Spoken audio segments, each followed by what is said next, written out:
Bonjour, alors aujourd'hui on attaque la leçon 101, groupe opérant sur un ensemble, avec bien sûr son lot d'applications. Alors, je vais essayer de tenter un 6 minutes sur la leçon, qui va durer certainement beaucoup plus, parce que je vais être exhaustif. C'est une leçon qui est énorme, c'est une leçon où il y a énormément de choses à dire, tellement de choses à dire qu'on ne peut pas tout dire, et qu'il faut sculpter dans la leçon quelque chose d'à peu près cohérent, hein. Donc ce que je vais vous dire, ne rentrez pas en panique si jamais vous vous dites « Ah bah ça je connais pas, non, c'est pas la peine. Juste regardez ce qui vous fait plaisir, ce qui vous intéresse, ce que vous comprenez, sur quoi vous êtes à l'aise, et choisissez parmi les choses que je vous dis dans cette leçon, hein, pour en faire un exposé agréable pour tout le monde, pour le jury et pour vous-même. Voilà, alors, bon, ce que je vous dis est à 100% dans Nouvelles histoires hédonistes de groupe et de géométrie et dans Carnet de voyage en algébrie, bien entendu. Alors, voilà, je vais commencer maintenant le 6 minutes, hein.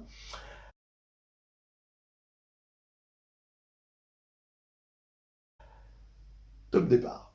Un groupe G opère sur un ensemble X. Si on a une application ρ qui au groupe Gx associe G.x et deux axiomes, un de l'élément neutre et une pseudo-associativité. Mais ça peut aussi se dire avec un morphisme de G dans S de X, un morphisme de groupe, hein, vers les permutations, hein, de X, qui à G donne justement l'opération de G sur X. Et en fait, on se rend compte que les axiomes ne sont là uniquement que pour définir vraiment un morphisme de groupe entre les deux.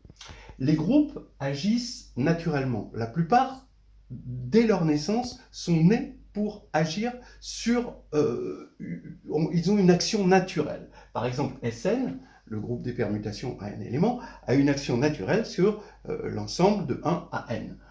GLN de E a une action naturelle et linéaire, on en parlera, sur E. ON a une action naturelle, le groupe orthogonal, sur la sphère. Bien. Quand on attaque les actions de groupe, on s'intéresse en premier lieu aux orbites. Les orbites, l'orbite de X et l'ensemble des G.X tel que G parcourt grand G. Et pour s'y intéresser, on s'intéresse à G indice X, c'est-à-dire le stabilisateur de X, qui va être un sous-groupe de G, l'ensemble des G qui stabilisent X.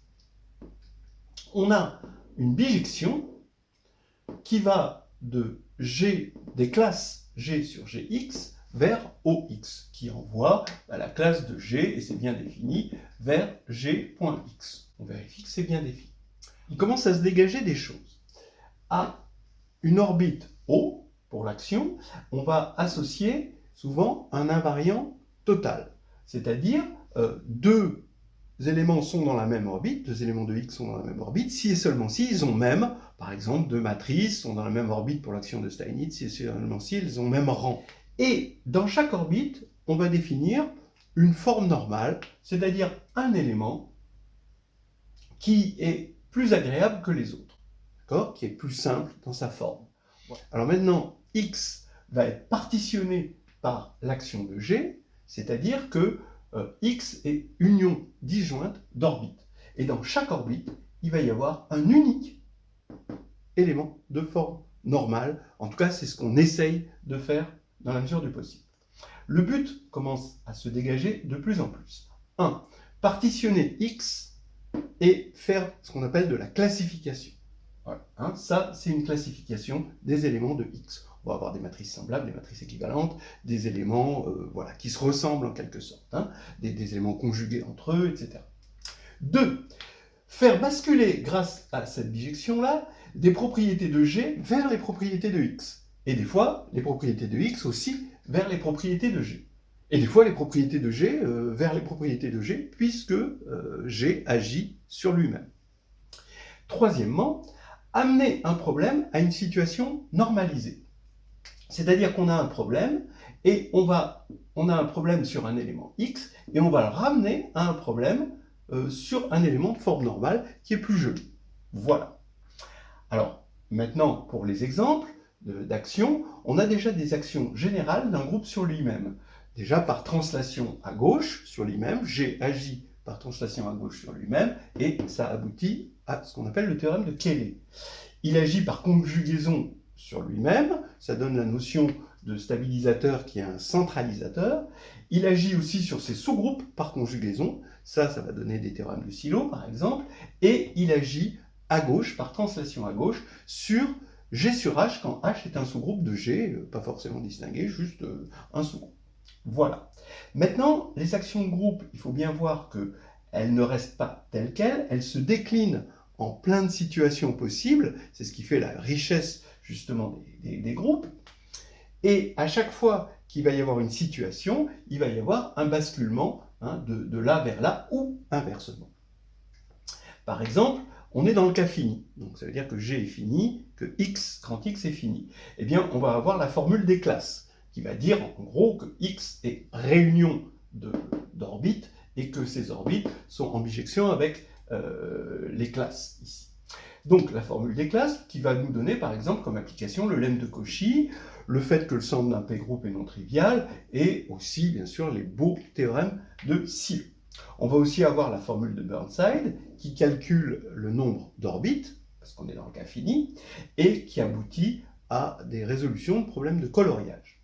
On va avoir tous les problèmes de dénombrement, on peut calculer sur les matrices, le nombre de matrices diagonalisables, nombre de matrices nilpotentes, et même des nappes quadratiques, donc des solutions, le nombre de solutions sur un corps fini d'une équation quadratique, qui peut aboutir à la loi de réciprocité quadratique par les formes quadratiques.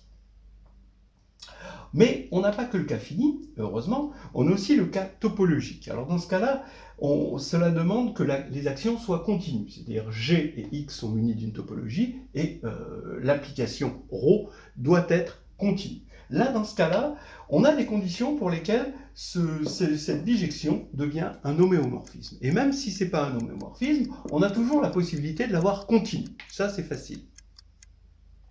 Et donc, il va y avoir soit c'est continu, soit c'est un homomorphisme, un transfert, en quelque sorte, par exemple, de connexité, de compacité. On peut démontrer, par exemple, que SON est connexe grâce à cet homéo. Et encore plus passionnant, G, à partir du moment où il agit sur X, évidemment, il va agir ce qu'on appelle transitivement sur les orbites, mais il va agir aussi sur les adhérences d'orbites. Et là, qu'est-ce qui est dans l'adhérence d'orbite? Donc ça veut dire que l'adhérence d'une orbite va se décomposer elle-même en orbite. Et les orbites qui apparaissent vont être des orbites dégénérées de l'orbite de départ, O. Et il va y avoir ce qu'on appelle un ordre de dégénérescence sur les invariants. Et ça, c'est assez intéressant d'étudier ça. Bon, alors ça, on est parti dans quelque chose d'un peu plus compliqué. Enfin, le cas linéaire et le cas affine. Le cas linéaire, on a aussi une notion d'action linéaire si X est un espace vectoriel. Dans ce cas-là, il est normal d'attendre que l'action soit compatible avec la structure linéaire de X. Et dans ce cas-là, on a la notion de représentation. Et sur C, en dimension finie, on a une décomposition en somme directe. X se décompose en somme directe d'irréductibles, ce qui est un petit peu l'équivalent du fait que X était partitionné ici. Voilà.